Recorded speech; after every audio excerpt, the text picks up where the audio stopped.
I'll never forget the moment I felt my world crack. I was sprawled on my lumpy couch in that shoebox apartment in California, the television buzzing some late-night rerun I wasn't watching. My phone jolted me upright Rachel's name glowing on the screen. 2 years married, and her calls still got my pulse up. I hit answer, leaning back.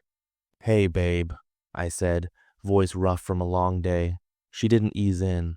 "Ross, my mom's hurt her back real bad. I'm heading to Oregon tomorrow to help out." I froze, fingers tightening around the phone. My single gig in Cali was finally winding down 3 more days, and I'd be back in San Francisco with her. Now this? Wait, what? I stammered, sitting up straight. "You're leaving right when I'm coming home?" The line crackled. "She needs me," Rachel said, flat, like she'd rehearsed it. I rubbed my face, the stubble scratching my palm. "Okay, fine. Mom comes first, I get it." But I didn't. My gut twisted something was off. I paced the room, the carpet worn under my socks, city lights flickering through the blinds. "How about we do something special when I'm back?" I tossed out, testing her. "Like a day just us?" Her pause hit me like a punch. "Can't," she said clipped. "Mom's stuff will take a while." Bullshit. I stopped pacing, staring at the wall. "Right, sure." I hung up, my chest tight. Sleep didn't come. By morning, I couldn't shake either tone, the timing. I grabbed my phone again and dialed Linda, Rachel's mom. The ringtone buzzed in my ear as I drummed my fingers on the counter. "Ross," Linda chirped when she picked up. "How's my favorite son-in-law?" I forced a laugh. "Hey, Linda, how's your back?" Rachel said you're laid up. She chuckled, bright as hell. "My back? Fine as ever. Been hauling dirt for my roses all week." The room spun. I gripped the counter, coffee mug rattling as I set it down too hard. "No surgery or anything?" I pressed, voice shaking. "Surgery? Heavens, no, I'm fit as a fiddle." She rambled on about her garden, but I barely heard her. Rachel lied. My wife me Rachel fed me a story, and I swallowed it. I muttered a goodbye, my hands trembling as I hung up. The air felt heavy, like it was pressing me down. I stared out at the smoggy skyline, jaw clenched. Something was wrong back home. Real wrong. And I wasn't waiting 3 days to find out what. I couldn't sit still after Linda's call. Her chipper voice echoed in my head, fit as a fiddle, while Rachel's lie sat like a rock in my gut. I yanked my duffel bag from the closet, the zipper snarling as I stuffed it with jeans and a couple of shirts. No way was I waiting 3 days to see what was up. I snatched my keys off the counter, the metal cold in my hand, and bolted out the door. My beat-up sedan growled to life in the parking lot, and I peeled out, tires squealing against the asphalt. San Francisco was a 6-hour haul up the coast, and I wasn't stopping for anything. The highway stretched out like a gray ribbon under a dull sky. I cranked the radio some loud rock station to drown out the noise in my head, but it didn't work. My knuckles whitened on the wheel as I replayed Rachel's words. Asterisk. Mom needs me. Asterisk. Yeah, right. The speedometer crept past 80, headlights slicing through the dusk. I didn't care about tickets, just answers. By the time I hit the Bay Area, my eyes burned and my back ached, but adrenaline kept me sharp. I ditched the car a block from our place and grabbed a cab, slumping low in the back seat. "Just drive slow," I muttered to the driver, a grizzled guy who barely grunted in reply. When we rolled past our 2-story apartment, I saw Ida's shadow slipping through the front door. A guy, tall, hands in his pockets, moving like he owned the place. My breath caught, sharp and jagged. "Stop here," I barked, tossing cash over the seat. I stumbled out, the cab peeling off as I ducked behind a parked van. The street lamp buzzed overhead, casting a sickly yellow glow. I crept closer, sneakers silent on the pavement, until I was at the stoop. Laughter hers, then his spilled out. My fist clenched so hard my nails bit into my palms. I pressed my ear to the door, the wood cool against my skin, and caught her giggle light and easy, like she used to sound with me. I wanted to kick the damn thing down, but my legs wouldn't move. Was I wrong? Maybe it was a friend, a cousin, something innocent. But deep down, I knew. I backed off, chest heaving, and hoofed it to a motel a few streets over. The neon sign flickered. Vacancy. humming like a bad omen. I shoved some bills at the clerk. A kid with greasy hair who didn't look up from his phone and got a key. Room 12 smelled like stale smoke and mildew, the bed sagging under a threadbare blanket. I dropped my bag, the thud loud in the quiet, and sank onto the mattress, staring at the chipped ceiling. Sleep wasn't happening. I kept seeing that guy Chandler, I'd call him later, walking into my home. At dawn, I dragged myself to the window, the curtains stiff with dust. An Uber Eats bike rolled up to our place, the rider's helmet glinting in the weak light. Rachel answered, hair tangled, wearing my old Giants shirt. She smiled at the guy, took the bag, and shut the door. No Chandler, but he didn't come out either. They were still in there together. My coffee cup hit the wall before I even realized I'd thrown it, brown streaks dripping down the plaster. I paced the room, boots scuffing the stained carpet. She lied about Oregon, and now this. My hands shook as I grabbed my phone, thumb hovering over her name. Hey, how's your mom? I could ask, all casual, and see how she squirmed. But what if she doubled down? I tossed the phone on the bed instead, rubbing my temples. I needed more than suspicion, I needed proof. That Airbnb idea hit me then, crazy but perfect. If I could get close, really close, I'd catch them. I yanked my laptop from my bag, the screen flaring to life. A unit right next door was Freedom, Luck, or Fate. I didn't care. I booked it, my pulse hammering as I typed. Work's keeping me in Cali. I texted Rachel, keeping it short. She'd buy it, she had to. I grabbed my stuff and checked out, the clerk barely glancing up. The sun was climbing now, flaring off the bay. I wasn't just some sucker anymore. I was going in, and they wouldn't see me coming. I needed proof, something solid. Suspicion was eating me alive, but I wasn't about to storm in half-cocked and let Rachel spin more lies. I hauled my duffel up the stairs of the Airbnb, the wood creaking under my boots. The place was a bare-bones box next to our apartment peeling paint, a lumpy couch, and a single window staring right at my front door. Perfect. I dropped my bag with a thud and yanked the blinds shut, the plastic slats rattling. Rachel thought I was stuck in Kalish, texted back a quick, "Take care," like nothing was up. I smirked, bitter as hell, and settled in. The walls were thin as paper. That first night, I pressed my ear against the plaster cool and rough and caught it. Her laugh, light and flirty, then a guy's low rumble. My stomach churned. I fumbled for my phone, hands shaky, and hit record. 10 minutes of muffled giggles and clinking glasses bled through, undeniable. I played it back, the sound tinny in the dim room, and my jaw tightened so hard it hurt. That was Hermie wife with some bastard in my house. I paced the floor, the boards groaning, my shadow jumping on the walls. I wanted to smash something, but I held it in. Anger wasn't enough, I had to be smart. Next morning, I tailed him. He slipped out around 8, hoodie up, hands shoved in his pockets. I kept my distance, hoodie pulled low too, weaving through joggers and dog walkers. He cut across a park, then hit a sleek apartment building 15 minutes away, glass doors, potted plants, the works. I lingered by a newsstand, pretending to browse, until he disappeared inside. Gotcha, I thought, memorizing the address. I circled back, grabbing a coffee from a corner shop, the cup burning my palm. I wasn't done yet. At dawn the next day, I staked out his place. Slouched on a bench with a baseball cap tipped down. A woman stepped out, dark hair, sharp jaw, wedding ring glinting as she locked the door.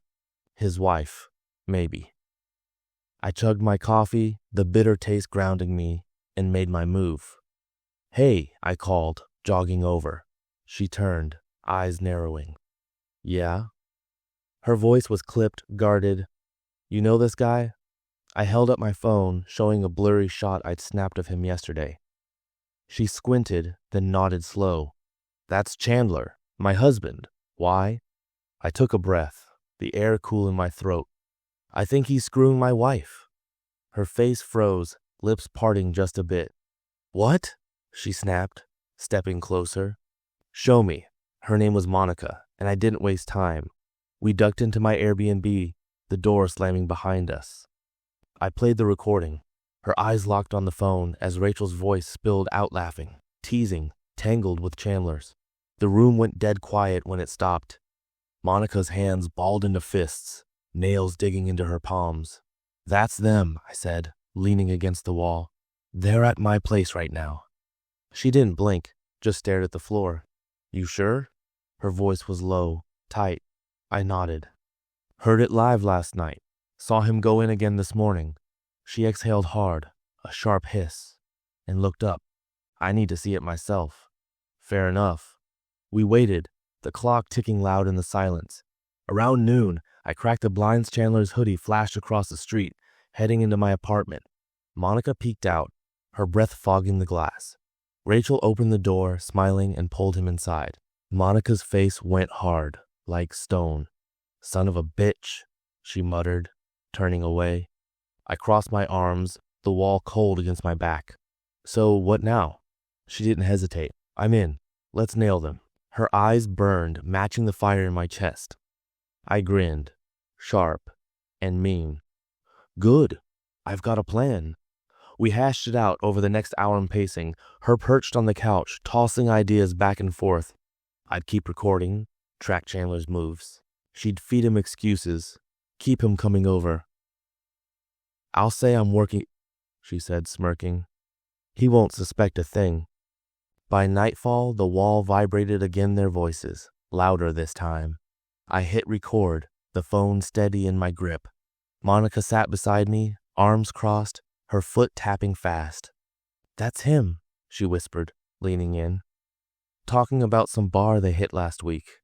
I nodded, jaw clenched. Every word was another nail in their coffin. I wasn't just mad anymore, I was cold, focused, like a hunter lining up a shot. Doubt crept in once. Am I nuts for this? But I shoved it down. Number. They'd played me, both of them, and I was done being the fool. Monica's voice cut through the dark. "We've got enough to bury them." I glanced at her, the faint light catching her determined stare. "Yeah," I said, voice rough. "We do." The recording stopped, and I saved it, my thumb pressing hard on the screen. This wasn't just revenge, it was justice. And with Monica on my side, I wasn't alone anymore. Living with Monica in that tiny Airbnb was weird as hell. She'd claimed the pull-out couch, her stuff strewn across its jeans, a laptop, a half-empty coffee mug. I stuck to the lumpy armchair, my duffel shoved in the corner, pizza boxes piled up on the floor, grease stains blooming on the cardboard, and the air smelled like pepperoni and stale beer. We turned into this oddball team, plotting over takeout like it was a war room. "He's so smug," Monica said one night, tossing a crust back in the box. "Thinks he's untouchable." I smirked, cracking a can open. Not for long. She told Chandler she was stuck at work some fake overnight shift and he bought it hook, line, and sinker. That freed him up to slink over to my place more, and we made damn sure he regretted it. First night, we waited till their voices got loud through the wall, Rachel giggling, Chandler's low drawl. I grabbed a broom, the handle splintered in my grip, and banged it against the plaster. Thud, thud, thud. Monica jumped in, slamming her fist beside me, grinning like a maniac. "What the hell?" Chandler yelled, muffled but pissed. I stifled a laugh, high-fiving her in the dark.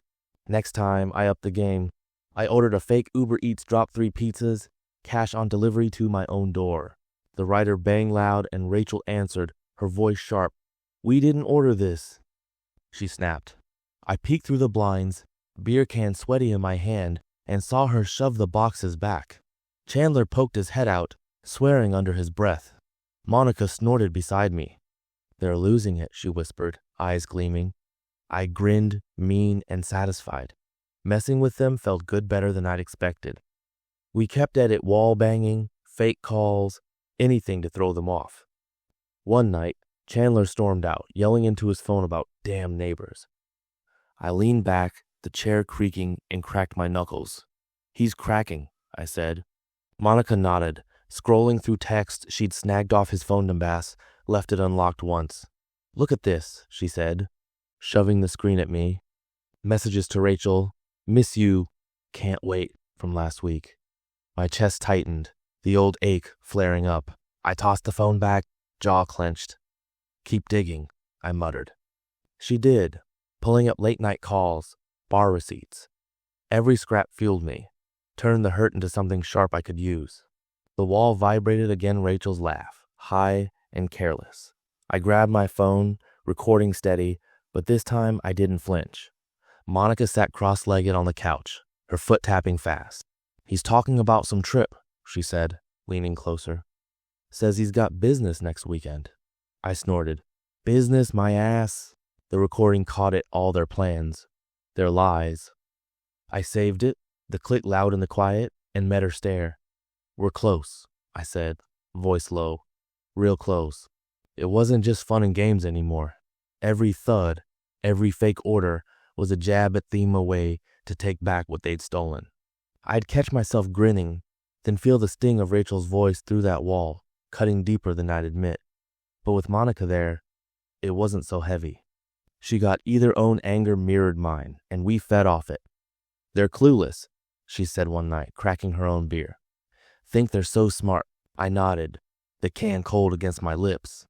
"They'll learn." By the end of the week, I wasn't shaking anymore. The rage had cooled into something hard, steady. I leaned against the window, the glass chilly on my arm, watching the street below. We had enough recordings, texts, proof stacked high.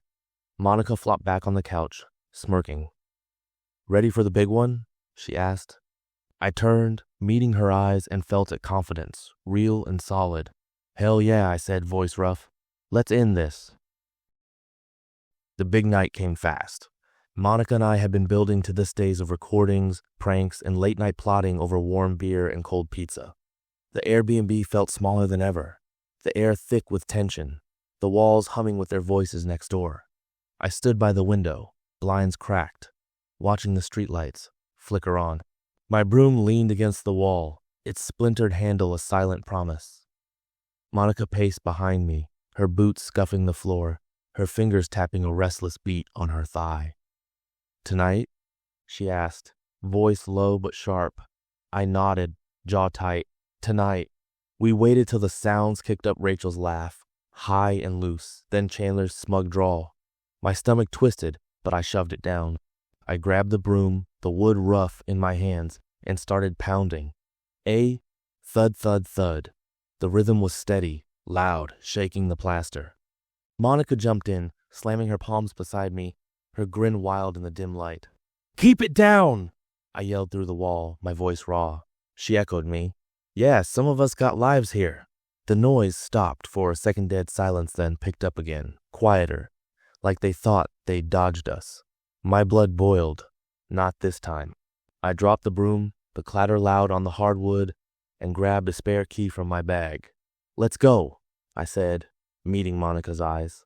She nodded, snatching her phone, her knuckles white around it. We slipped out, the hall air cool and stale, and I jammed the key in my own door.